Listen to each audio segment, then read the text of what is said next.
John Gielgud and Alan Bennett in 40 Years On by Alan Bennett, with Dorothy Reynolds, Paul Eddington and Nora Nicholson.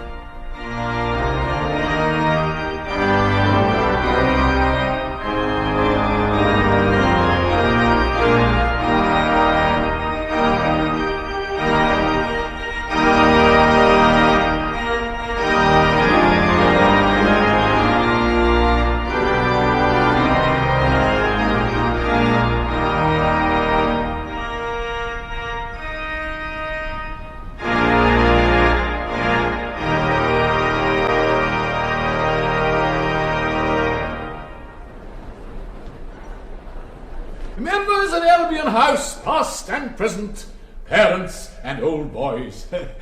It does not seem so many years since I stood in this hall on November the 11th, 1918, to hear the headmaster declare a half-holiday on the occasion of the signing of the armistice. That was my first term at Albion House as a schoolboy, and now I am headmaster, and it is my last term. It is a sad occasion. It is a sad occasion, but it is a proud occasion too. I can see now some of the faces of my schoolfellows on that never-to-be-forgotten November morning, many of whose fathers, proud young trees for the felling, fell in that war. And in many a quiet English village there stands today a cenotaph, carved with their names, Squire's son rubbing shoulders with blacksmith's boy in the magnificent equality of death. Scarce 20 summers sufficed to weather those names before England must needs take up arms in a second world war. And now that too has passed into history. None of you boys are old enough to remember that second war, nor even some of you masters, yet I remember them both. I can still see myself standing at that window one summer day in 1918 and listening to the rumble of the guns in France. I stood at that window again in June 1940 to see a lone Spitfire tackle a squadron of the Luftwaffe. Those times left their mark on Albion House. Some of the older ones among you will remember Bombardier Tiffin, our corps commander and gym instructor, lately retired.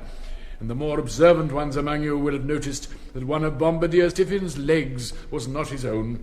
The other one, God bless him, was lost in the Great War. Some people lost other things, less tangible perhaps than legs, but no less worthwhile. They lost illusions, they lost hope, they lost faith. That is why... Chewing charters? Sir. That is why the 20s and the 30s were such a muddled and grubby time, for lack of all the hopes and ideals that perished on the fields of France. And don't put it in your handkerchief. Sir. Hopes and ideals which in this school and in schools like it all over the country we've always striven to keep alive in order to be worthy of those who died. It was Baden-Powell, I think it was Baden-Powell who said that a public schoolboy must be acceptable at a dance and invaluable in a shipwreck. But I don't think you'd be much use in either, Skinner, if you were playing with the hair of the boy in front. See me afterwards. Yes, sir. A silent prayer. O God, look down upon our bodies, which are made in thine own image. Let us delight in our boy bodies, that they may grow day by day into man bodies, that our boy thoughts may become man thoughts, and that on that glorious day when manhood dawns upon us, it may dawn upon us as on the clean, dewy grass, with birds singing in our hearts and innocence looking from our eyes. Amen. I haven't finished. As I was praying, so that day by day, as our bodies grow more beautiful, so too our soul life may grow more beautiful, as the soul is the mirror of the body, and the body is the mirror of the soul. Amen. Amen. This school, this Albion House, this little huddle of buildings in a fold of the Downs, home of a long line of English gentlemen, symbol of all that is most enduring in our hopes and traditions. 30 years ago today, Tupper, the Germans marched into Poland and you're picking your nose. See me afterwards. We aren't a rich school. We aren't a powerful school, not anymore. We don't set much store by cleverness at Albion House, so we don't run away with all the prizes. We used to do, of course, in the old days, and we must not forget those old days. But what we must remember is that we bequeathed our traditions to other schools. And if now they lead where we follow, it is because of that. My successor is well known to you all in the person of Mr. Franklin. Hooray! When the governors want your approval of their appointments, Wigglesworth, I'm sure they will ask for it. Mr. Franklin has long been my senior housemaster. Now he is promoted to pride of place. Doubtless the future will see many changes. Well, perhaps that is what the future is for. We cannot stand still even at the best of times. And now, as has always been the custom on this last day of term, staff and boys have come together to put on the play.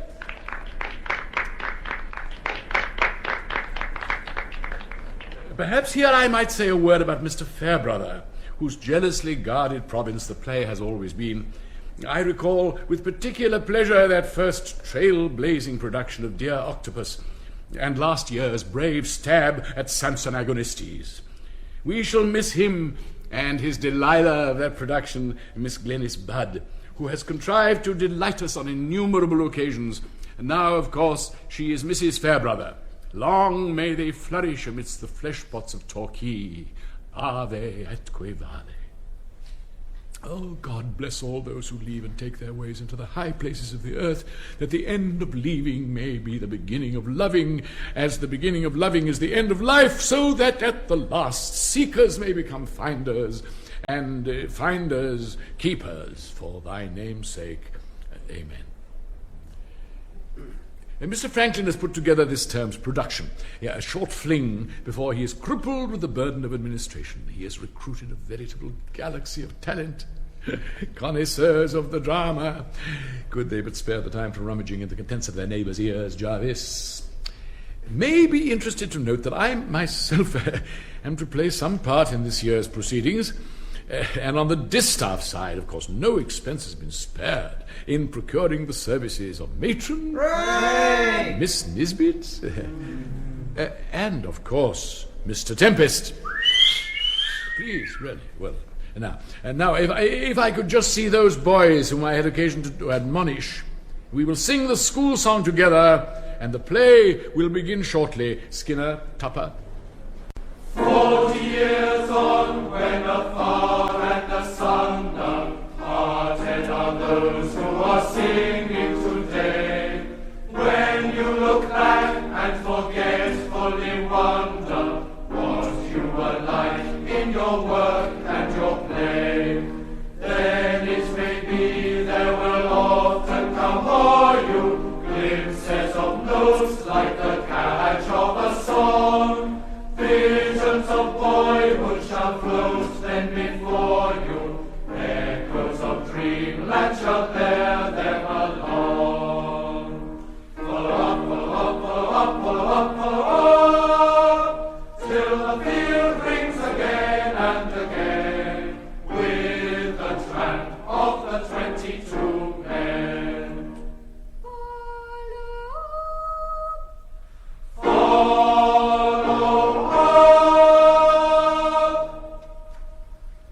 Right, I want everyone not connected with the play off the stage right away. I just thought it best to say much as I've always said at the end of term. Like it or not, Franklin, boys are conservative creatures. The tug of ritual, the hold of habit, they like it. They love it. Charles, have you seen Miss Nisbet? The last time I saw her, she was en route for the lavatory. What the hell's she doing there? I want her on stage. Miss Nisbet! Oh, I'm so sorry. I just had to go to the burst. Don't move an inch from this spot till the start. Yes, Mr. Franklin. Am I needed yet? Does anyone want me? No, I don't think so. You touch that switch again, Crabtree, and I'll flay the bloody hide off you. What'll I do? Flay the bloody hide off me, sir. Right. And don't swear, boy. It shows a lack of vocabulary. Miss Nisbet, I thought I told you to stay here. Well, I was just wondering whether I ought to put on a cardigan. Do you think I'll be warm enough? July can be very treacherous, and it's better to be safe than sorry. I might get something I can't get rid of. I don't think it's unreasonable to ask. After all, I've just nicely got over a cold, and I washed my hair last night. I should feel so much happier. I wish I could put my hands on the choir's parts. Wigglesworth, if I might just have a word in your fair, albeit somewhat grubby ear. That is a nut, and this is a bolt. Yes, sir. It is a long-established custom that the one goes inside the other. Thus, had your forefathers, Wigglesworth, been as stupid as you are, the human race would never have succeeded in procreating itself. Surely somebody wants me, matron? Yeah, I do, Headmaster. I wonder if I might whisk you away and paint your face. I don't see why not, provided you exercise restraint. I'm still not altogether happy about this, you know, matron. I wish I'd never agreed to do it. Go easy on the Helena Rubinstein, matron. He only wants the bare essentials. The bits I have to do aren't so bad, but there are some bits I haven't even been allowed to see. I suppose that means it's either sex or God. Yeah, it'll be that business of the school magazine all over again. The trouble with you, Franklin, is that you have this unfortunate tendency to put ideas into the boys' heads. I thought that's what education meant. But I never liked the word education. I prefer the word schooling. Still, what does it matter? That's the spirit. Yes, besides, it's never been my policy to interfere with my housemasters. I've done my best. I've maintained the forms. I've not always believed in them, but I've maintained them. You'll do. I'll just dust you off and your own mother wouldn't know you. Well, are we ready? I am told that what we are about to see is neither comedy nor tragedy, but a mixture of both. And that's a jolly good opportunity for you, parents included, to keep your wits about you so as to tell the one from the other. And in those parts that are funny, and in those parts only, I shall expect you to laugh, and in other parts, well, the reverse, and intelligently, remembering always that as the crackling of thorns under a pot cart writes, so is the laughter of a fool. For what we are about to see, may the Lord make us truly thankful. Where's Miss Nisbet? Oh, hell.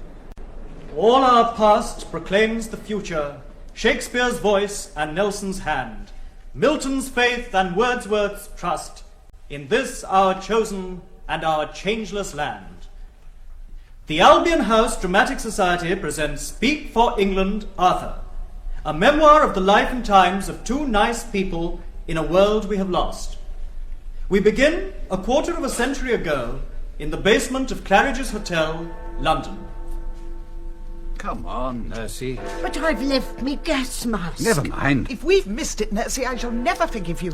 Mr. Franklin. Don't call me Mr. Franklin. But you've still got your gown on. Wars break out once, or at the most twice in a lifetime, and you have to lose your gas mask. It must be past 11 now. It's all right. The ultimatum's for 11. The broadcast is after that. Oh, now you leave my wireless alone. I understand it, see? You keep your fingers to yourself, young man. It's not a machine, you know, that you can do just as you like with. In the cabinet room at 10 Downing Street. This morning, the British ambassador in Berlin handed the German government a final note stating that unless we heard from them by 11 o'clock, that they were prepared at once to withdraw their troops from Poland, a state of war would exist between us. I have to tell you now that no such undertaking has been received, and that consequently this country is at war with Germany. You can imagine what a bitter blow it is to me that all my long struggle to win peace has failed. Grovel, grovel, grovel. He's got so used to grovelling to Hitler, now feels he has to grovel to us. Do you mind? The Prime Minister's trying to speak. And I'm trying to It would listen. have been more successful. Up to the very last, it would have been quite possible to have... What are you crying for, young lady? What's done is done. I knew there'd be tears. That Hitler has no business interfering with other people, even if they are foreign. Well, thank God for that. What a relief. There. Big blow. That's better. We're at war. At long last, we're at war. Things won't ever be the same, you know. It won't be the same world. Except that they say it'll be over by Christmas. They said that last time, too. I heard in the lobbies he wanted to wriggle out of it even at this stage. What have we got to do with Poland? Poor old thing. I've always had a soft spot for him. It's his mother I feel sorry for. Lapse of all my hopes, my public life. Made it sound as if he'd just lost a by-election, not determined the fate of Europe. It's September, you see. Hitler waited until the harvest's in. Cheats never beat. At least this time we know what we're fighting for. We knew what we were fighting for last time. What? What's dead long ago, and pardon took his place. We were fighting for honour, and lots of things I can't remember now, but I remember that I knew quite clearly then. They can't have been very important if you can't remember them now. One always forgets the most important things. It's the things one can't remember that stay with you. I feel more light-hearted than I've done for years. It's the end of our world, Nursey. They're rolling up the maps all over Europe. We shall not see them lit again in our lifetime. There's a drop on your nose, dear. Here, use my handkerchief. And is that dinner down your frock, old I'd dear? better get down to the house. On a Sunday? Or perhaps we'll come and sit in the gallery. It'll be a bit of history. Come along, Nursey. Oh, I can't go yet. There's air raid on. I haven't got me gas mask. Oh, just think, all these people to knit for. There's not a minute to lose.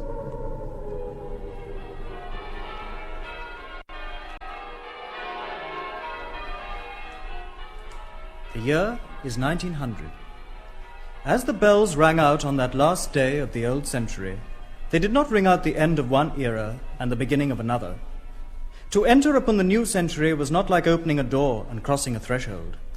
The old queen was still alive, and when she died, most of what she stood for lived on. And so, as the lights go up on the 20th century, we are still in the world of Elgar and Beerbohm, the age of Oscar Wilde. Is there anything in the newspaper this morning with us? They have named another battleship after Queen Victoria, ma'am. Another? She must be beginning to think there's some resemblance. I see the Dean of Windsor has been consecrated Bishop of Bombay. Bombay? If I may say so, ma'am. That seems to me to be taking Christianity a little too far. And where is your good lady wife on this bright summer's morning? Still at death's door, I'm afraid, my lady. Still? But she's been there now for the last 16 years. Yes, and I, my lady, have never left her bedside. Great mistake, if I may say so. You should remember the proverb, a watched pot never boils. I must now speak to my nephew. But I cannot see him anywhere. A sure sign that he's in the vicinity. Gerald? Good morning, Aunt Cedelia. The weather is immaterial. Gerald, do I detect a somewhat military note in your appearance? What is the reason for these warlike habiliments? I've been called to the colours. Indeed, whereabouts? South Africa. South Africa? I trust that will not interfere with your attendance at my dances. I'm afraid so. Oh, how can the Zulu expect to be treated as civilized people when they declare war in the middle of the season? It's not the Zulu, Aunt Cedelia, it's the Boer. It comes to the same thing. I've never understood this liking for war. It panders to instincts already catered for within the scope of any respectable domestic establishment. Which brings me to my point. Your marriage. I've been going through my list, and have hit upon the ideal person. Lady Maltby. Lady Maltby? Is she not connected with trade? Trade? Nonsense. Her father made a fortune by introducing the corset to the Eskimos. That is not trade. It is philanthropy. And she is very old-fashioned, besides. If by that you mean she dresses like her mother, yes, she is. But then all women dress like their mothers. That is their tragedy. No man ever does. That is his. You have something to say? Yes, Aunt Cedelia. You see, I've been engaged before. Several times. I am aware that you've been engaged, though if I may say so, much after the manner of a public lavatory. Often and for very short periods. I don't think that's very funny, Tempest. Sorry, Headmaster. If you want to make people laugh, you shouldn't have to go to the lavatory to do it. Yes, Headmaster. And Skinner? Yes, sir? You may regard this as a heaven-sent opportunity to draw with your fountain pen on that boy's neck, but I don't. Continue, Tempest. Yes, You must be married next week. Impossible. Impossible? There seems to be an element of defeatism in that reply. Why, pray? Lady Dundown, Aunt Cedelia, I cannot marry Lady Maltby next week because Lady Maltby is my mother. Well, would the week after do? I beg your pardon? Lady Maltby is my mother. For how long has this been the case? Almost as long as I can remember. I see. One question, Mr. Grosvenor. Was your mother ever married? No. I must confess it, Lady Dundown, she never was. Splendid. Well, wherein lies the difficulty? Your mother is a spinster, albeit not without blot. You, nameless, dishonoured, fatherless creature that you are, unmarried. Marriage between your mother and yourself would make a decent man of you and an honest woman of her. Indeed, the arrangement seems so tidy, I'm surprised it does not happen more often in society. Dear me, how cold it has turned. I must go in and put on another rope of pearls. Your arm, Mr. Grosvenor, if you please. Yes, Aunt Cedelia. South of the border, I rode back one day. There in a veil of white by candlelight she knelt to pray. The missioners told me that I mustn't stay. South of the border, down Mexico way.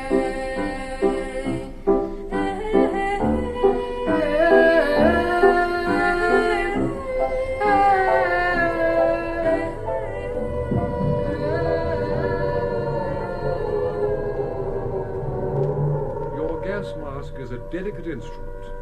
It is not a toy. Treat it well. Your life may depend on it. Your gas mask should be marked clearly with your name and identity card number. Take it with you wherever you go. Don't let it out of your sight, even when you're asleep. Practice wearing it for an hour each day until you're thoroughly accustomed to it. Failure to comply with these... You've only had it on 5 minutes. The man said an hour. Doesn't do to overdo it. Little and orphan. I wonder where Christopher is. Oh, he says he's not allowed to say, but we would know where he is if he said he was where Charles and Lena spent their honeymoon. Oswestry. What? Oswestry. Nobody ever spent their honeymoon at Oswestry. I thought it was Paris. The artillery go to Oswestry. Any other clues? He says he saw Napoleon's tomb this morning. That doesn't sound very much like Oswestry to me. You button your lip, young lady. Careless talk costs lives. Oh, don't be silly, Nursey. There's only us here. How do you know I'm not a German parachutist? German parachutists don't knit, Nursey. Well, there's one thing. The weather's as perfect as it always is when the world is quaking. I remember just about this time of the year in 1914, Father saying much the same thing to Edmund Goss. He agreed and said it had been just the same in 1870. They used to have really piping hot days. In 1911, during the Home Rule crisis, it was 97 degrees. 97. It was too hot. It was too fine to last at the beginning of this century. Fine before 7, rain before 11, that's what I say. Oh, lend me your gas mask. I can do a bit of practice, just in case. The year is 1906. In those days, it seemed the sun would always shine. Queen's weather, we used to call it, when the old Queen was still alive. And that was how it was, all those years before the war. Then in 1914 it begins to rain, and all through the war and after it never stops. War and everything that comes after, grey and wet and misty and nasty. Never a fine day in the trenches, was there? Rain on Armistice Day. Rain on the queues that wait for the dole. Rain on the wet tarmac as they search the empty sky, waiting for an old man with a piece of paper. But over the smooth green lawns of the Edwardian era, the sun seemed always to shine. Like one's last summer term at school, that memory has turned all to gold.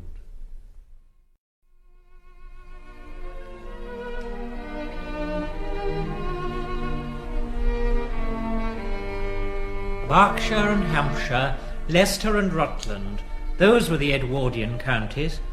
One breath of their pine-laden air, and I'm through the door in the wall, back in the land of lost content. I'm a young man on a summer afternoon at Melton or Belvoir, sitting in the garden with my life before me, and the whole vale dumb in the heat. Is it my fancy? Did I ever take tea on those matchless lawns? Did apricots ripen against old walls, and the great horn still sound at sunset? One boat on the wan, listless waters of the lake, and nothing stirring in Europe for years and years and years. That's not how it was. That's only how he thinks it was. Really, it was wars and rumours of wars, just like any other time. Somewhere, somehow, somebody is smoking. It's you, boy, isn't it? No, sir. You mean yes, sir. No, sir. Don't bully me, sir. Smoking stunts the growth. Oh, it's you, matron. Oh, sorry, headmaster. Lying one's bed on a St. morning John's half Ambulance awake, Brigade. listening to the sounds of the great house coming to life around one. First, about 5, the soft closing of a door and a slow shuffling tread. Edward VII going back to his own room. Ah, what sights those walls had seen.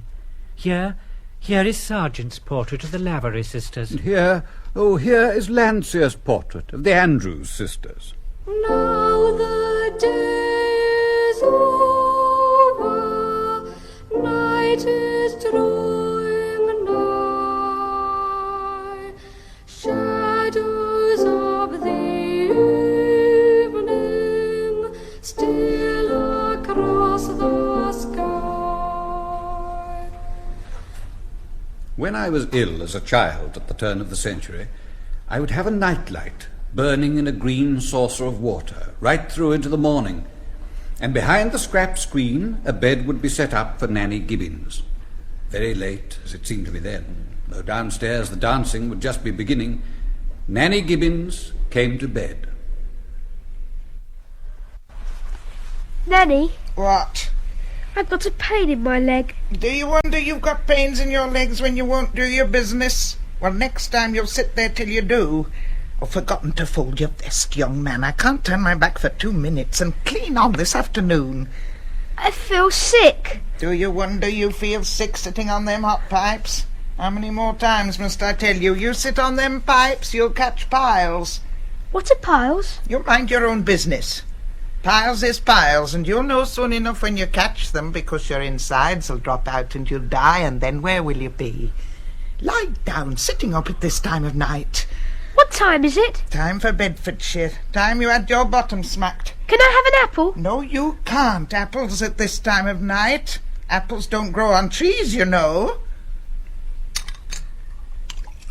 What's that? That's Nanny's medicine. What for? It's for Nanny's leg. Nanny's got a bone in her leg. Can I have some for my leg? No, you can't. Going out without your wellies on. Do you wonder you get pains in your legs? You go out without your wellies on, you'll go blind. That's why St. Paul went blind, went out on the Damascus Road without his wellies on. See, did I say no? Lie down this minute. If I've another muff out of you, there'll be ructions. Give us a kiss. Kisses make babies grow. Night, night, sleep tight. God bless and go to sleep, or the policeman will come and cut your little tail off. Now the day is over, night is drawing nigh, shadows of the evening steal across the sky. Now the darkness gathers, stars begin to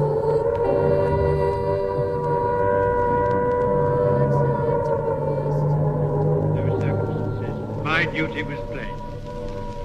I sought an audience of the king this evening, and tendered to him my resignation, which his majesty has been pleased to accept.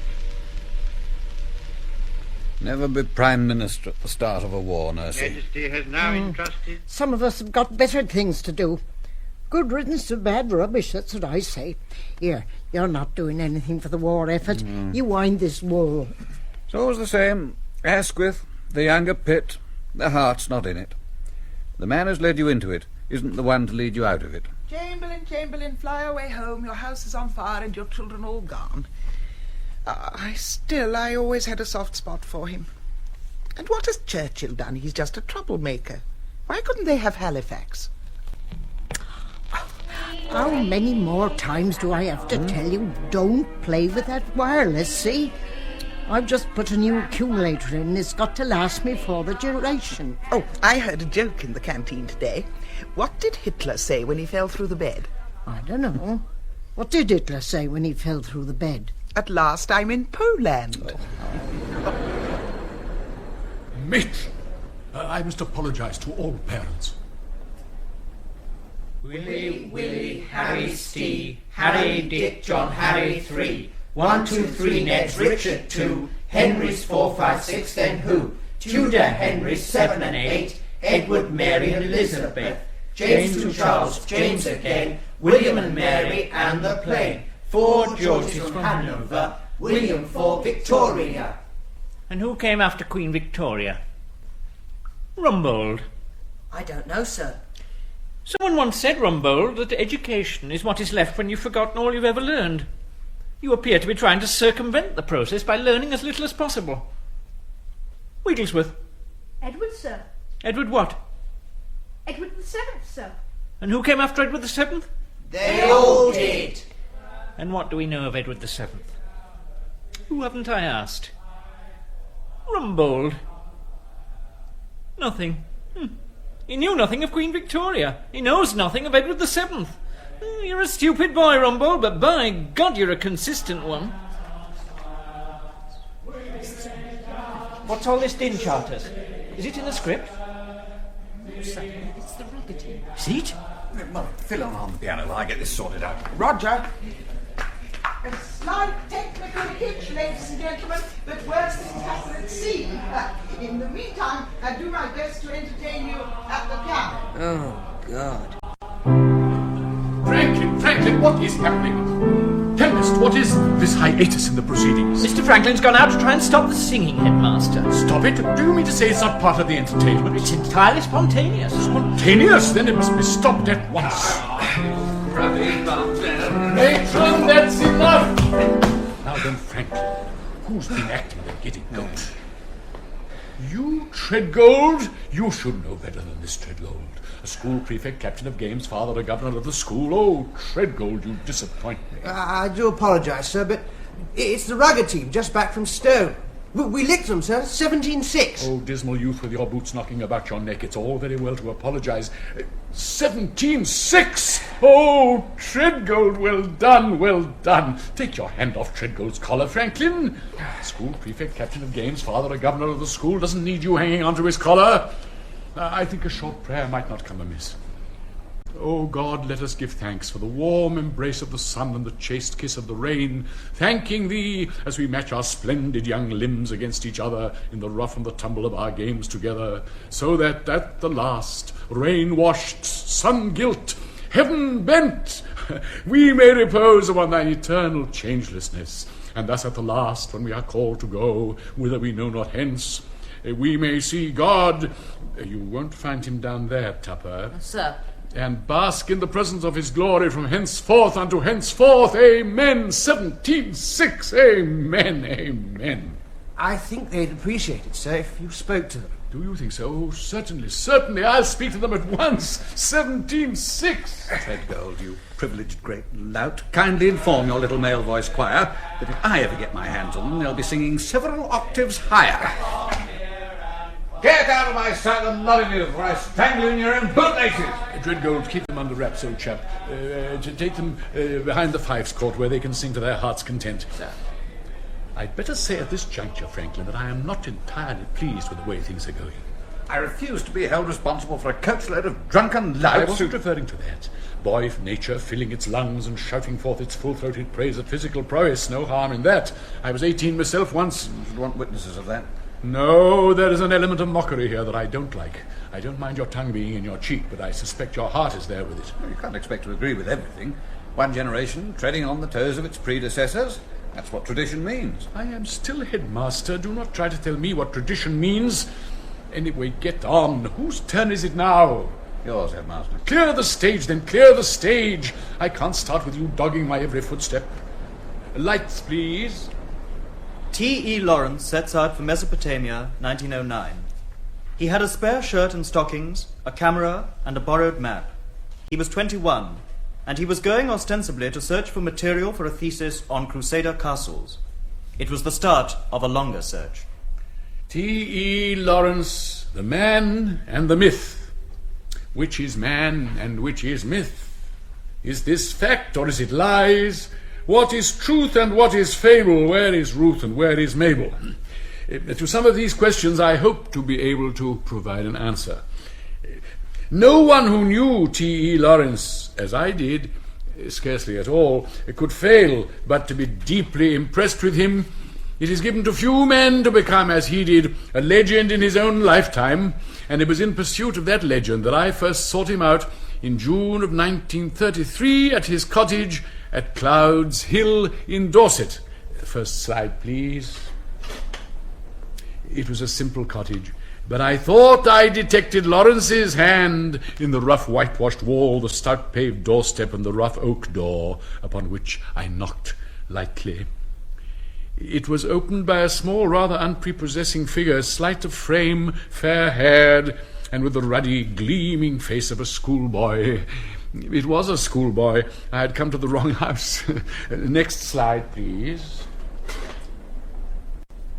Some of us are a little old to stand on our heads, Crabtree. Thank you. I knew of Lawrence, of course, from his exploits in Syria, where he had been attached, though none too deeply, to the British Expeditionary Force. Speaking fluent Sanskrit, he and his Arab body servant, an unmade Bedouin of great beauty, had wreaked havoc among the Turkish levies. Orens, the Arabs called him, for they are unable to pronounce their L's, as distinct from the Chinese who can pronounce little else. It is interesting, though fruitless, to speculate that had fate taken him to China, he would have been known as Lollens. However, that is by the way. It was at this time that he was taken for a Circassian eunuch by the infamous Sheikh Hans, and subjected to unspeakable privations, the marks of which he bore for the rest of his life, and which bored everyone else thereafter. Next slide, please. Shaw, or Ross, as Lawrence then called himself, returned from the East in 1919. Shyness had always been a disease with him, and it was shyness and a longing for anonymity that made him disguise himself. Clad in the magnificent white silk robes of an Arab prince, and wearing in his belt the short curved gold sword of the Ashraf descendants of the Prophet, he hoped to pass unnoticed through London. Alas, he was mistaken. "Who am I?" he would cry despairingly. "You are Lawrence of Arabia," passers-by would stop him and say, "and I claim my £5. For a while he sought refuge in academic seclusion as a fellow of All Souls College in Oxford. Next.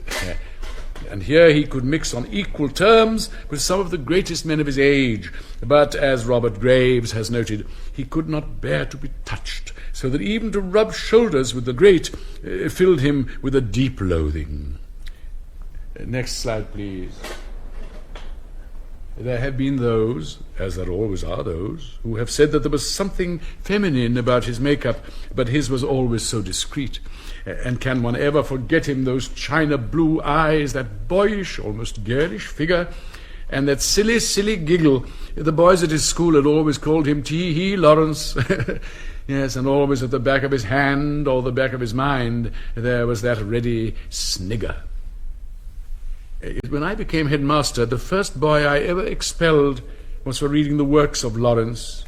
And this morning I receive in my post a letter from the Oxford and Cambridge Matriculation Board telling me that the works of Lawrence are next year's set texts. I just can't keep up. D.H., headmaster, not T.E.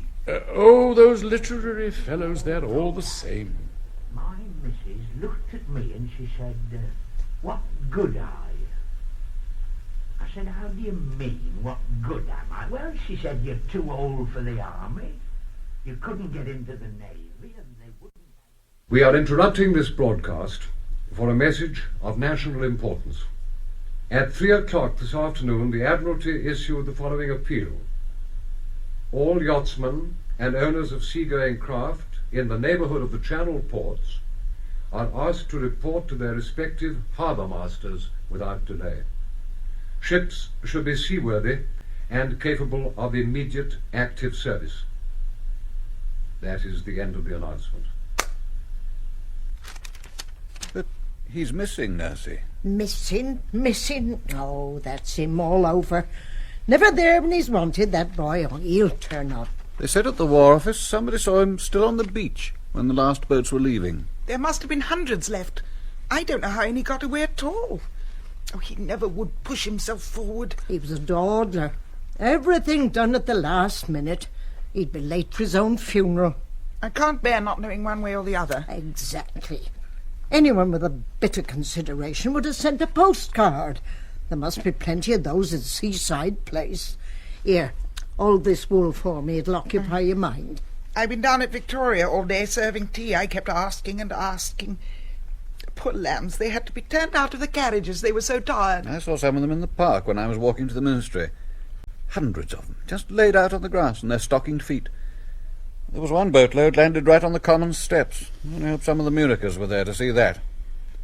I've put his name on the list in the Times.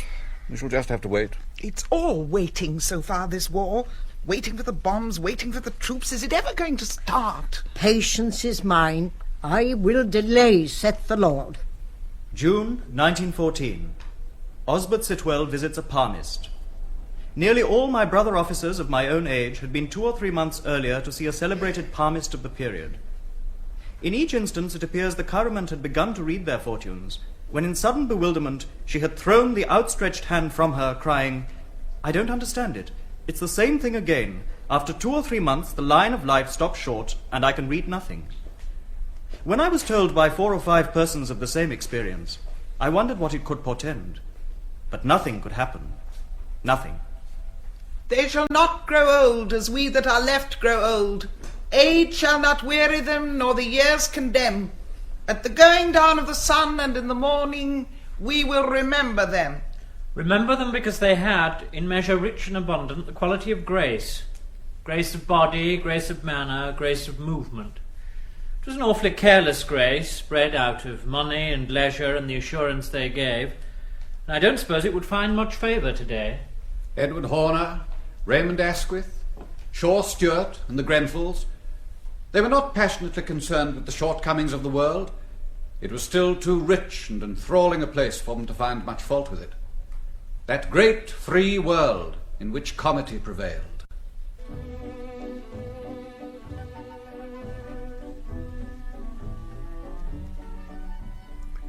Like 100 or so young men of my acquaintance, I had spent the evening of August the 3rd, 1914, dutifully dancing to Mr. Cassani's band at Dorchester House. Dutifully because it was the end of the season and the weather sultry. I was bored and longing to be up in Scotland. "We are cutting," said Edward Horner as we came out of the supper room. He had had a fancy to hear the nightingales down at Kimber, and soon he, Julian and Billy Grenfell, Patrick Shaw Stewart and myself were in the Grenfell motor shooting down Park Lane. It occurred to me as we passed the Achilles statue that one of the partners on my card whom I'd cut was Princess Lichnowsky, the wife of the German ambassador, but I'd call the next day and apologize. And so through that short summer night we motored down the white roads into Kent. We've forgotten since how strong and fresh and pure was in those days the first sensation of speed. But ours was a generation to discover it. Our parents didn't know it. Our children, such of us who survived to have them, took it for granted.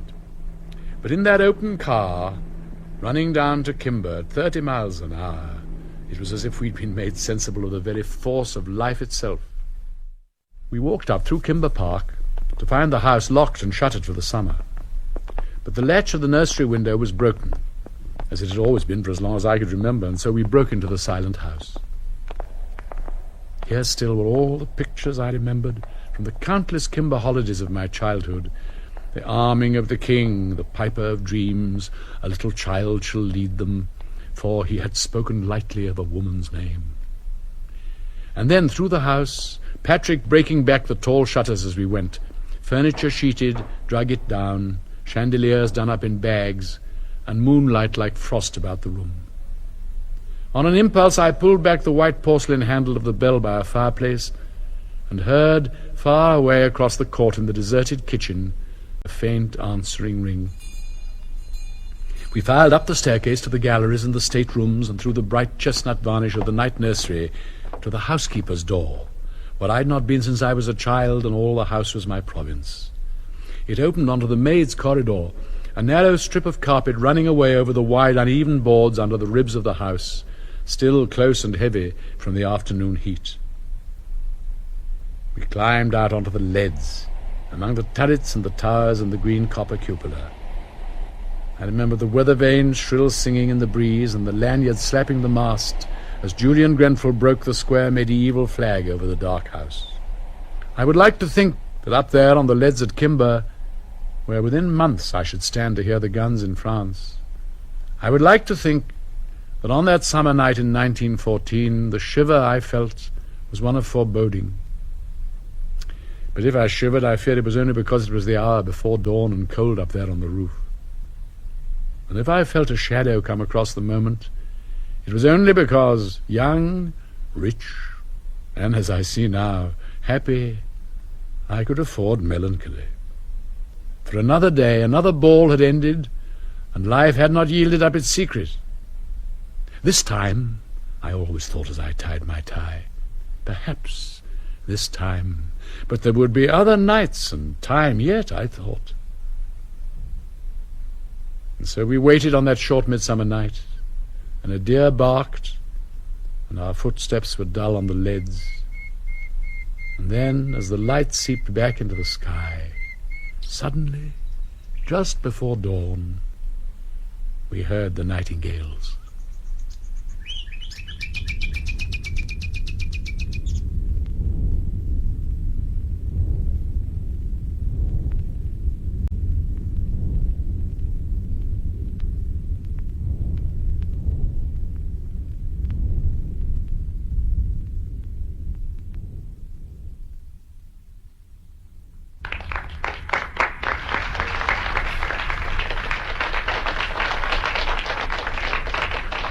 Ladies and gentlemen, during the interval, coffee is available in the master's common room. Free of charge. Oh, yeah, free of charge.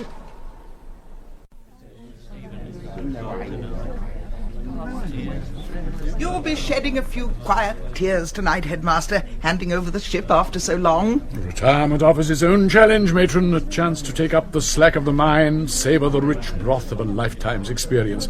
Of course, I'm not going far. I want to be within striking distance of the boys. Biting your nails lead better. Have you no moral sense at all? I don't know what Mr. Franklin will do without you. Don't you? The first thing he'll do is to abolish corporal punishment. The second thing he'll do is to abolish compulsory games. And the third thing he'll do is to abolish the cadet corps. These are the three things that liberal schoolmasters always do, matron, the first opportunity they get. They think it makes the sensitive boys happy. In my experience, sensitive boys are never happy anyway, so what is the point? Bit of a change from Fairbrother, all this. A far cry from dear Octopus. It is, it is. I suppose it's for the best. I'm sure it is. I wish I were. Ah, the lusty Wimpany. What's the ginger nut situation like? If you're going to take the radical step and throw Dodie Smith out of the window, warts and all as it were, you've got to have something to put in her place. We had got into a rut, though. Perhaps, but the advantage with ruts, matron, is that when one is in them, one knows exactly where one is. Matron? Oh, Christmas Dishforth is being sick again. I must be about my errands of mercy. Get his head between his knees. No, not your knees, Rumbold. I wonder, are there any windows open? It's terribly hot. All these boys take up far more oxygen than they should. Mr. Franklin, I wonder if you've nothing better to do, could you open one of the windows? Why don't you take that thick cardigan off? If I did, I shouldn't feel the benefit. One of the fundamental principles upon which human society is based, Wimpany, is that people do not comb their hair over the ginger nuts. They're digestive, sir. You'll be digestives too if I catch you. Desist. Do you think anybody would be offended if I opened a button of my blouse? Have a care, Miss Nisbet, lest you unleash forces you're powerless to control. Matron, you dark horse. Who would ever have suspected that beneath that starched front lay such histrionic talent? Oh, go on with you. You wasted among your lineaments your embrocation, Molly. Fate intended you for something better, as it did me, I think. Tell you something that strikes a chord in this old heart. All that business about the war. Oh, gosh, yes. It's really down memory lane for me, because I was, for a time anyway, 2IC 36 ACAC battery. I don't know, I somehow seemed to come into my own roundabout then. The thing was, we were doing an absolutely essential job and enjoying it like hell. The battery commander was one Ron Prentice.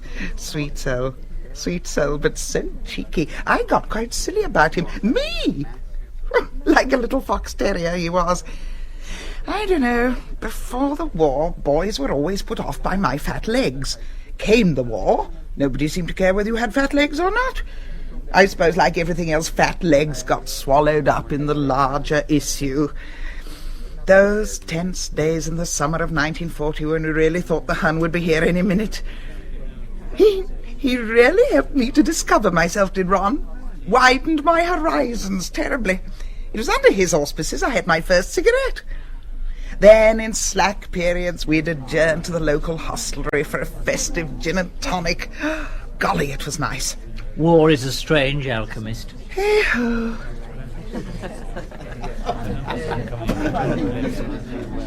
Oh, Franklin, there you are. Would it be impossibly naive and old-fashioned of me to ask what it is you are trying to accomplish in this impudent charade? You could say we're trying to shed the burden of the past. Shed it? Why must we shed it? Why not shoulder it? Memories are not shackles, Franklin. They are garlands. We're too tied to the past. We want to be free. Look to the future. The future comes before the past. Nonsense. The future comes after the past. Otherwise it couldn't be the future. It's very easy to be daring and outspoken, Franklin, but once you're at the helm, the impetus will pass. One thing at least I will say. While I've been headmaster, Albion House has always been a going concern. Whether that will continue, I am not sure. It depends on you, Franklin. But I'm not sure of anything nowadays. I'm lost. I'm adrift. Everywhere one looks decadence. I saw a bishop with a moustache the other day. It had to come. Oh, Molly, see if you can get the old man out of the way for the first bit, or he'll be breezing onto the stage again. Will do. Headmaster, I wonder if you'd come up to the San and have a look at Dishforth. Not a pleasant sight at the best of times, but he's a bit on the pasty side. Can I be spared? Oh, I think we can just about manage. Very well.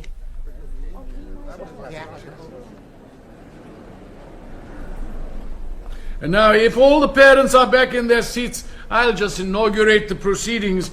If I don't say a prayer, nobody else will. O God, who has given unto each one of us a part to play in this great drama we call life, help us so to sustain our roles, that when the lights of life go down and the last curtain falls, we may put off the motley of self and the raiment of sin, and take our place at last in that great chorus line of saints, evermore praising thee around the glassy sea. Hear, hear. It is customary, Wimperney, to say amen at the end of a prayer, not hear, hear. That is heresy, and it is also impudence. And remember, this is a school play. You're not here to enjoy yourselves. Still let each other. Skipper, tap that. The splendour falls on castle walls and snowy summits, old in story. The long light shakes across the lakes, and the wild cataract leaps in glory.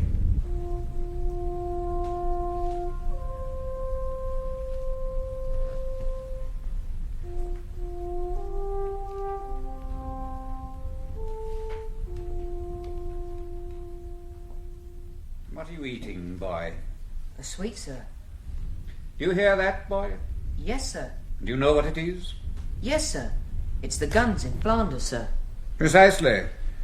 Young men are not busy laying down their lives in Flanders simply that you may eat sweets, particularly in my lesson. Always we must be worthy of those who die. It is for us that they are going down into the river, and they are watching us from the farther bank. How can we be worthy? Now, we can make a start by not eating sweets in class, and we can follow it up faster by not passing notes to the boy in front.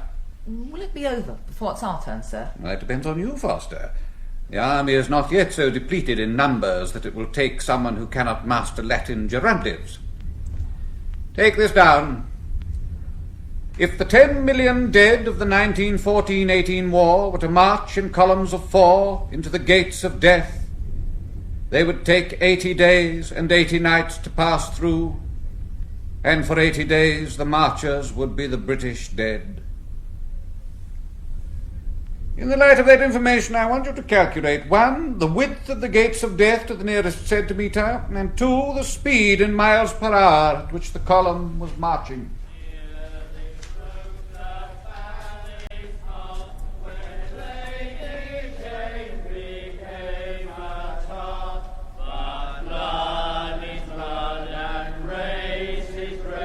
And so to save her family's face, they bought a most secluded beat, the shady side of German Street. That's quite enough, you boys, quite enough.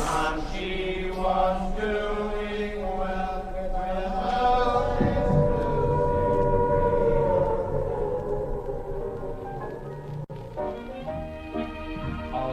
That's a lovely tune they're playing.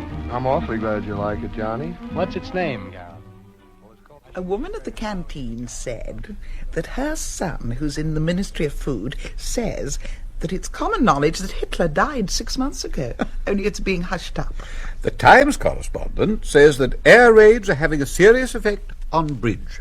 Lindo in the People says they won't invade until Venus is under Capricorn. When's that? 1947. A man has been arrested in Epsom for signalling to German planes with a lighted cigarette. Apparently they've tried one invasion already. They say that the channel was white with bodies. Oh. They say that some of the Luftwaffe pilots who've been shot down were wearing lipstick and rouge. A German agent has reported that London is now so demoralised that titled ladies are relieving themselves in Hyde Park. And there was a nun on my bus today, paid her fare with a man's hand. Oh, what's the matter with that bit? It's burnt. Of course it's burnt, just to make your hair curl. Oh, and you haven't eaten your cabbage.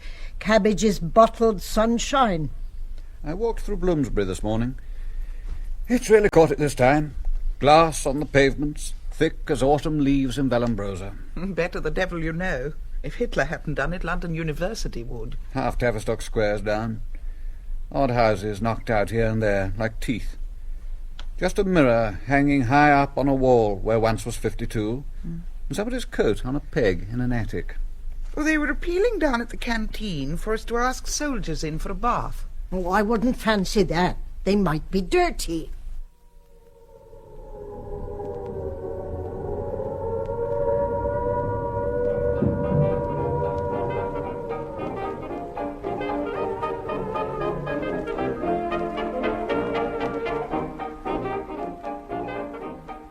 Leonard Woolf and the Beginning of Bloomsbury.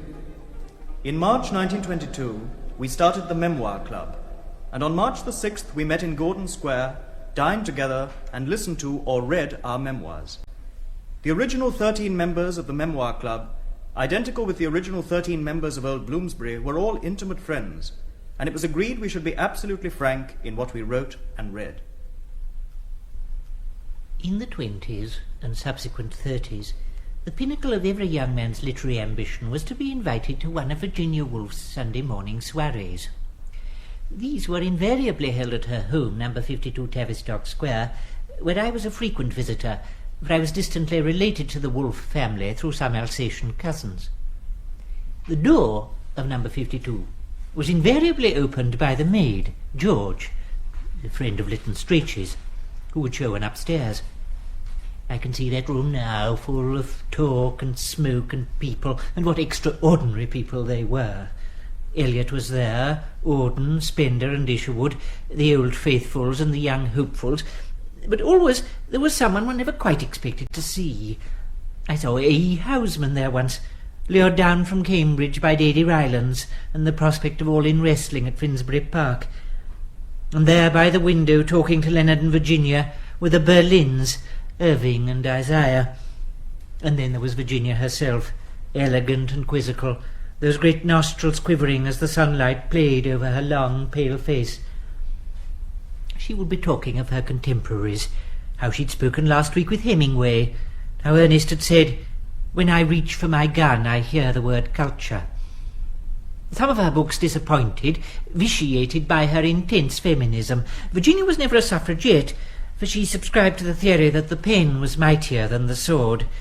I once saw Evelyn Waugh reel under a savage blow from her Parker 51. But of all the honours that fell upon Virginia's head, none, I think, pleased her more than the Evening Standard Award for the tallest woman writer of 1927, an award she took by a neck from Elizabeth Bowen, and rightly, I think, because she was, in a very real sense, the tallest writer I've ever known. Which is not to say that her stories were tall, they were not. They were short, but she did stand head and shoulders above her contemporaries, and sometimes, of course, much more so. Dylan Thomas, for instance, a man of great literary stature, only came up to her waist, and sometimes not even there. If I think of Virginia now, it is as she was when I last saw her, in the spring of 1938, outside the changing rooms in the London Library. There she stood, all flushed and hot after a hard day's reading. Impulsively, perhaps, I went up to her and seized her hand. "It's Mrs. Woolf, isn't it?" Is it? She said, and looked at me out of those large, limpid eyes. Is it? I often wonder. And she wandered away. Highbrow layabouts, that's who they were. I've no time for them at all. The silly way of talking they had. How simply too extraordinary, they used to say about the most humdrum occurrence. If you blew your nose, it was exquisitely civilized. Darwins and Huxleys and Stevens and Strachey's all living in one another's pockets and marrying each other. And they were all socialists. Why is it always the intelligent people who are socialists?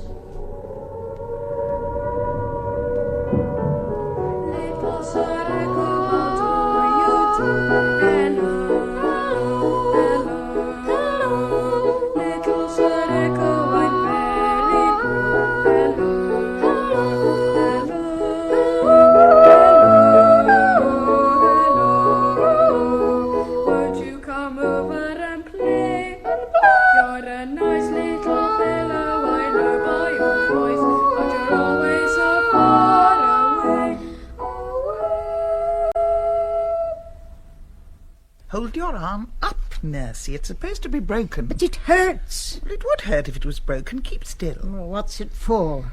My nursing course. Nursing course? In my day, nurses had better things to do than bandage their nannies. Christopher says the country is rather like Aldershot. All sand and pine trees. What bit I can see of it is very uninviting, so I shan't miss the walks. He won't like being a prisoner of war. I don't mind being a prisoner of war. It's not half as bad as school, really, and the food slightly better. There are 7 old Mulburians in my hut. Oh, that's nice. Which is rather a bore. They display to the full a disgusting capacity for making the best of a bad job. Tell Nursey I'm wearing her socks. He's wearing your socks, Nursey. I could have knitted half a dozen pairs while I've been stuck here being bandaged. Oh, there's no need to throttle me. A disturbingly high proportion of my fellows appears to welcome incarceration as a longed-for opportunity to dress up as chorus girls. Meanwhile, the rest burrow fruitlessly under the foundations. Given half a chance, the English revert with sickening alacrity to their school days. Those bracing phrases I thought to have heard the last of when my headmaster's door closed behind me ring out new-minted on the alien air of Silesia, pulling one's weight, letting the side down, putting a face on it. However, I find I'm kept quite busy, lying on my bed all day, sleeping, and also reading, an activity which is regarded as mildly eccentric. Would you please send me any copies of this Horizon magazine you come across? Much love, Christopher. Of course, he's joking, isn't he? Joking indeed, and him a prisoner of war. He ought to be ashamed of himself. You don't think they forced him to write it at gunpoint like P.G. Woodhouse, do you? Just to undermine our morale. The death of Lord Rosebery. On the evening of the 20th of May 1929, Lord Rosebery sank into a coma, and in the early hours of the morning of May the 21st, with his son and Lady Leconfield by his bed, he died. He had given instructions that a record of the Eton boating song was to be played as he died, and this wish was actually carried out, although it is doubtful if he heard the haunting music, redolent of hot summer afternoons, the quiet laughter of friends, and the golden days of his young manhood.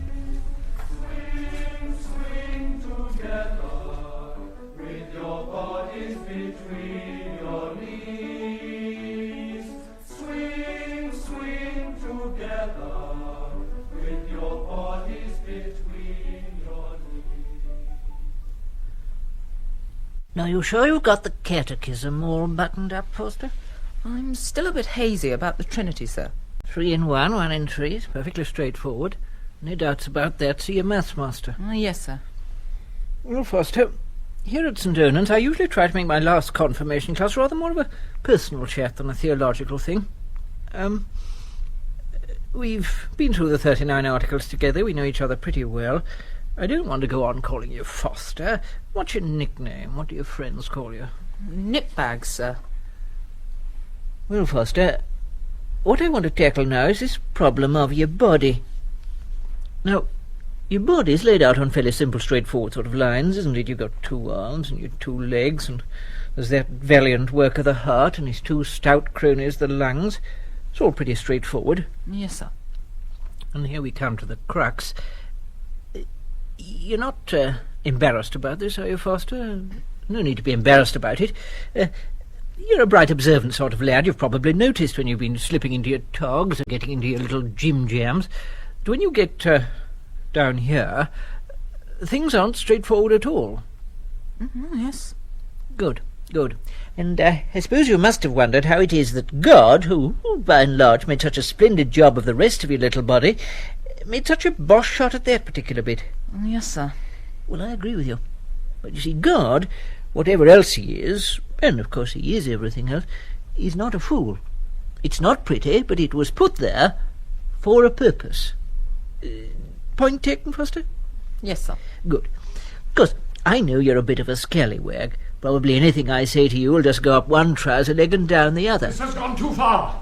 Crabtree, lower the curtain immediately. Yes, sir. Tempest, not another word shall you utter. Franklin, I'm going to put my foot down. You boy, get off the stage before you are irredeemably corrupted. What? Do you defy me, sir? Off! Franklin, where are you? Don't sulk. Oh, you've gone too far this time. Tempest... Don't blame me, Headmaster. I'm an executant, man. If you're not off the stage by the time I count 3, Franklin! What is it exactly that you're objecting to, Headmaster? This confirmation class, this defamation class. It's not funny, Tempest. I'm sure it wasn't anything like yours, Headmaster. Not like mine. Of course it was like mine. It was mine. But the boys and I improvised it together. Improvised. It is word for word as I have been delivering it these 40 years. Improvised indeed, cribbed and ridiculed. No wonder you discouraged me from the rehearsals. I suppose that's where all this improvising, as you call it, went on. Well, I won't have it.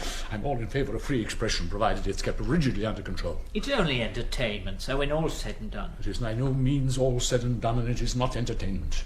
Do I look entertained?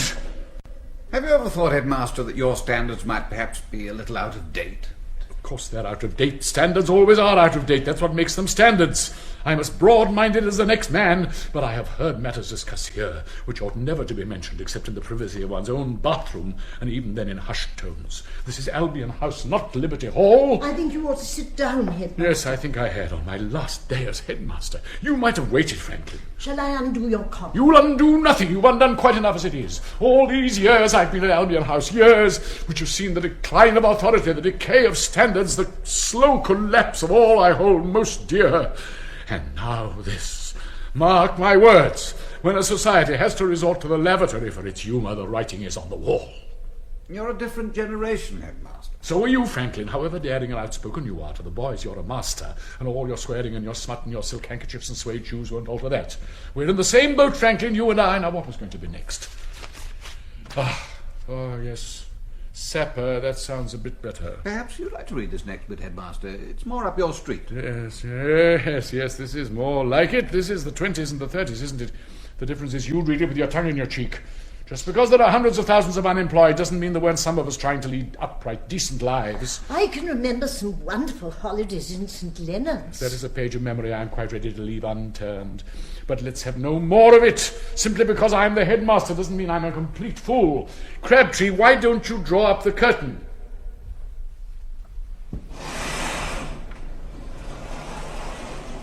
Ladies and gentlemen, it is the year 1936. Whatsoever things are true, whatsoever things are pure, whatsoever is best in England, I take to be the breed. That exclusive club whose members are the very pith and sinew of this island. You may run across them in the long room at Lord's or dining alone at White's. Once met, you will always know them, for their hand is firm and their eye is clear, and on those rare occasions when they speak, it is well to listen, for they choose their words dangerously well. They hold themselves in trust for God and for the nation, and they will never fail her, for the breed never dies.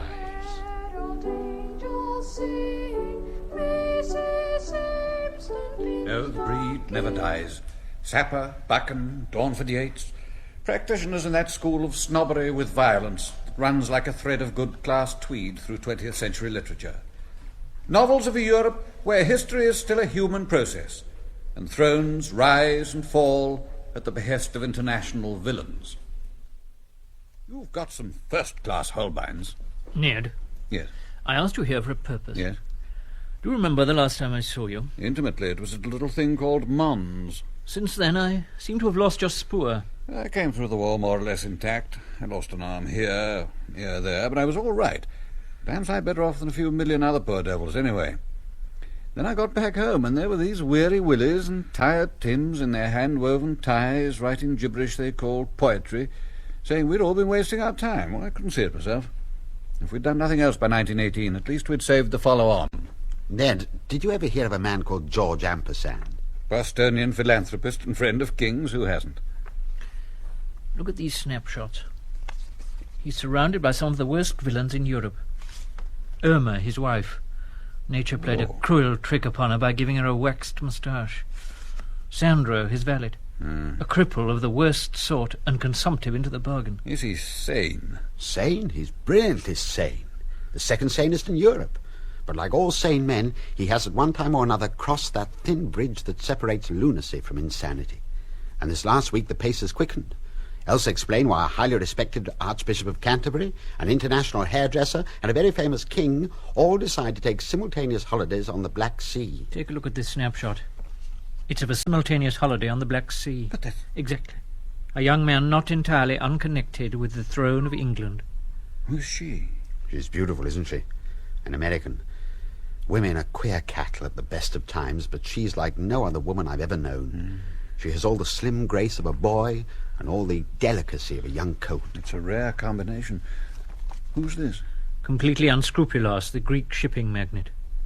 He's got himself into a pretty rum set, and yet he looks happy. That's what Mr. Baldwin doesn't like about it. During the past few months, certain reports have been appearing in what, for want of a better word, the Americans call their newspapers. About her? Yes. And him? Yes. But I don't understand. Where lies the difficulty? If he loves her... I don't think you understand. She is what we in the Church of England call a divorced woman. God, it's filthy. A divorced woman on the throne of the House of Windsor would be a pretty big feather in the cap of that bunch of rootless intellectuals, alien Jews, and international pederasts who call themselves the Labour Party. Hey, little hen, when will you lay me an egg for my tea? Hey, little hen, when will you try to supply one for me? Get into your little best. Get it off your chest, and I can do the rest. Hey, little hen, when will you lay me an egg for my tea?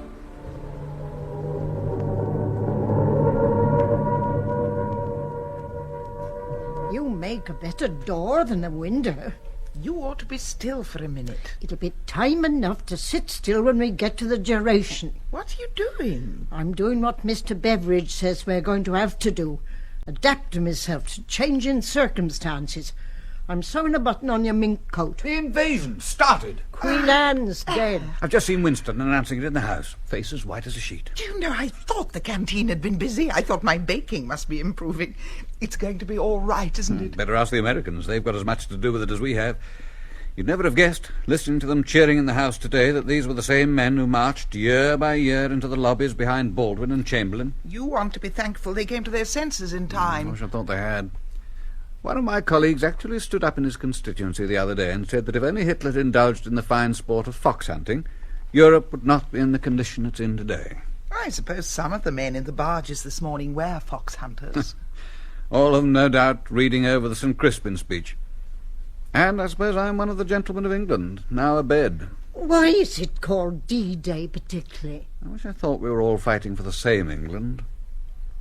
I thought when it started this war would see the end of the businessmen, the property developers, the mulberry-faced gentlemen with carnations in their buttonholes, the men who didn't want this war. As the end draws nearer, you see, they're still there. Ranged behind Churchill now, the very men who kept him out of office all through the 30s. And they'll destroy him yet, because it's their England he's fighting for, the England of Kingsley Wood, who wouldn't bomb Krupp's because it was private property. The England of Geoffrey Dawson, altering the dispatches from Berlin. We shall win this war, but when it ends there will have to be a reckoning. Then they'll go down, and they'll drag Churchill with them. And us too. That's the England of the breed. They were saying down at the house that there have been some peculiar rocket planes falling in Kent. It's all very secret. September 1938. Harold Nicholson and the announcement of Munich. It was 12 minutes after 4. Chamberlain had been speaking for exactly an hour. I noticed that a sheet of Foreign Office paper was being passed rapidly along the government bench. Sir John Simon interrupted the Prime Minister, and there was a momentary hush. He adjusted his pince-nez and read the document that had been handed to him. Herr Hitler, he said, has just agreed to postpone his mobilization for 24 hours and to meet me in conference with Signor Mussolini and Monsieur Daladier at Munich.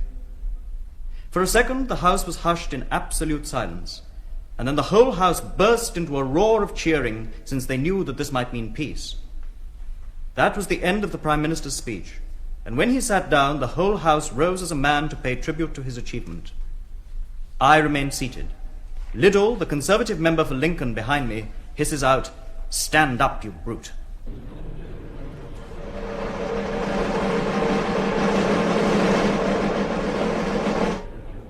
The Court of History is now in session. Put up the prisoner. You are Neville Joseph Chamberlain, formerly of number 10 Downing Street. One moment. Everybody knows who the prisoner is. But who are you? Counsel for the defence, my lord. Solicitors appearing for the defendant are Messrs. Wealthy, Witty and Wise. I am Witty, my lord. That will be for me to judge.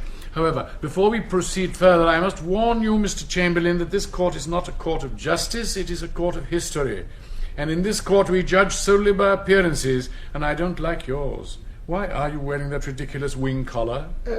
It was the fashion when I was alive, lad. Fashion. Slavish adherence to fashion is hardly one of the qualities one looks for in a Prime Minister. It is in the fashion nowadays to wear long hair, but I don't. You've got off to a very bad start, Mr. Chamberlain. Proceed. Mr. Chamberlain, you are charged on the night of September the 30th, 1938. You did indecently expose yourself at the windows of your home, number 10 Downing Street, clad only in a scrap of paper and shouting, "Peace with honour, peace with honour." I say you're guilty or not guilty. I'm not sure. Mr. Chamberlain, you are either guilty or not guilty. That is something you must decide for yourself. The court cannot decide it for you. I shall now proceed to the sentence. But the evidence, The prisoner has come here for sentence. Let us get that out of the way before we hear the evidence. First things first. It's usual to have the evidence first, my lord. Don't try to tie me up in legal mumbo-jumbo. I know the trial procedure backwards. The charge arises out of a visit made by the accused to Munich to see Herr Hitler in the autumn of 1938. By aeroplane. What has that got to do with it? I went by aeroplane. I was 69. I'd never flown in my life before. I was the first Prime Minister ever to fly. It may be the substance of a small footnote in the history of aeronautics, Mr. Chamberlain, but it is of no relevance to the court of history. What was your occupation at the time the offence was committed? Prime Minister and leader of the Conservative Party. Prime Minister and leader of the Conservative Party. You were doing two jobs? There was very little distinction between them. There was very little distinction between them. That was part of the trouble, wasn't it? Oh, you're excelling yourself, Mr. Whitty. You'll have to do better than this, Mr. Chamberlain. Let us look at Herr Hitler. It must have been obvious to anyone that he was a patent scallywag. He was not a gentleman, certainly, but he was very fond of dogs. For sovereign states to conclude agreements on the basis of a mutual fondness for dogs seems to me to be barking up the wrong tree. But it was what the people wanted. The law of history is not a law of supply and demand, Mr. Chamberlain. Good. Now we come to the pith and gist of the proceedings. The sentence. Members of the jury, I want you to consider the following question. Was Mr. Neville Chamberlain a mixed blessing, or was he an unmixed evil? Right on one side of the question only. Neville Joseph Chamberlain, have you anything to say before I pass sentence upon you? I was a very ordinary man, my lad. You're not here for offending against the law of averages. Anything else? I did die shortly after leaving office. Mr. Chamberlain, it is given to most of us to die at some time or other in our lives. It is no excuse. And keep your mouth shut when you're talking to me. Any extenuating circumstances? The accused was born in Birmingham, my lord. So are a great many other people. That is no excuse. Prisoner at the bar, you have been found guilty in the court of history and by full process of time, and I have no alternative but to give you a very short sentence, so short indeed that there are only 2 words in it: perpetual ignominy. That sentence is impossible. There's no verb in it. The verb is understood. Take him down. September 1939. Mr. Chamberlain still hesitates. At 7:30 that Saturday evening, as the German armies thundered towards Warsaw, the Prime Minister appeared in the Commons. The chamber was packed. Members on all sides of the House expected at long last to be told of an ultimatum. When Chamberlain stood up, it was to talk of a conference. If the Germans would agree to withdraw their troops, the question of Poland could be settled through diplomatic channels. There was no word of an ultimatum. 2 MPs were sick. Amory and Duff Cooper were red-faced and speechless with fury. Chamberlain sat down without a cheer. The Chief Whip feared physical violence. And when Arthur Greenwood, the acting Labour leader, rose to speak, Amory shouted from the Conservative benches, "Speak for England, Arthur." For 20 years of shame, they wriggled out as Munich, they'll wriggle out again. Go speak for England, Arthur, the night of shame is done. Go speak for England, Arthur, soon Churchill's day will come. And so in 1939, at the start of another war, Max Beerbohm, an old man and a legend before the First War started, comes home from the Villino at Rapallo, and Somerset Maugham in a crowded tramp steamer from Vichy, France. Home to an England where Cyril Connolly is founding Horizon and there are lunchtime concerts in the National Gallery. And nightly in the basement of Claridge's in the Savoy, the saving remnant of the old England sits out the Blitz. But by now their ranks are thinning. In May 1936, T.E. Lawrence, swerving to avoid a couple of errand boys, where are they now? Plunges his motorbike over a hedge. At Tunbridge Wells, a month before Hitler enters Austria, Ottoline Murrell dies. Little Buchan, a mere 8 stone 12 pounds, falls down with a heart attack in a Montreal bathroom in 1940. And Virginia Woolf, filling her pockets with stones, walks into the River Ouse on the 28th of March 1941, with her hat still firmly on her head. Eddie Marsh, friend and patron of the First War poets, flits from country house to country house, an awkward guest, apt often to forget the war and eat the entire family bacon ration at one go. And all through the war, Mrs. Keppel, once the mistress of Edward VII, puts up the blackout at the windows of Watlington Park and dreams of the great days in the distance enchanted, and that strange, storied world. Other parts were played by Nigel Anthony, Stephen Bone, Adrian Hall, Nigel Rathbone, and Clive Swift. Radio voice, Alvar Liddell. Musical settings by Carl Davis. Accompanied songs sung by Boys of the City of London School, directed by Anthony Gould. The treble soloists were Simon Preece and Simon Permain. The play was produced by Richard Wortley.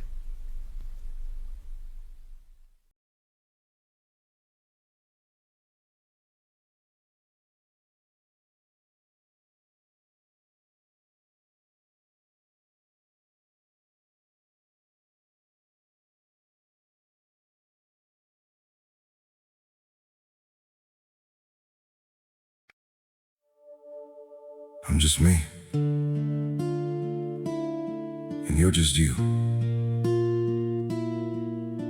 But somehow,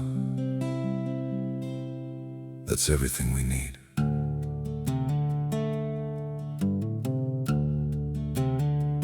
I don't have a perfect story, no shining crown to wear, just a heart that keeps on choosing you in every prayer. You're not made of fairy tales, you're not some distant dream, just the one who feels like home in ways I can't explain. I'm just me and you're just you, nothing more, but it feels true. No disguise, no in between, just the way it's meant to be.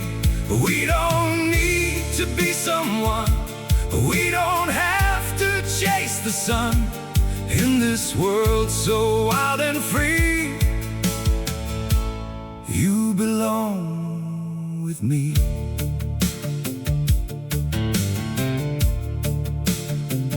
We're not written like a story people talk about for years, but in every quiet moment, you're the one I feel so near. I'm just me and you're just you, nothing more, but it feels true. No disguise, no in between, just the way it's meant to be. We don't need to be someone, we don't have to chase the sun in this world so wild and free. You belong with me. Maybe we're not perfect, maybe we don't shine, but if you stay beside me, then everything is right. I'm just me and you're just you, still somehow we make it through. Every road and every sea leads you back to me. We don't need the stars above, we already have enough. Simple hearts, one destiny. You're the one for me.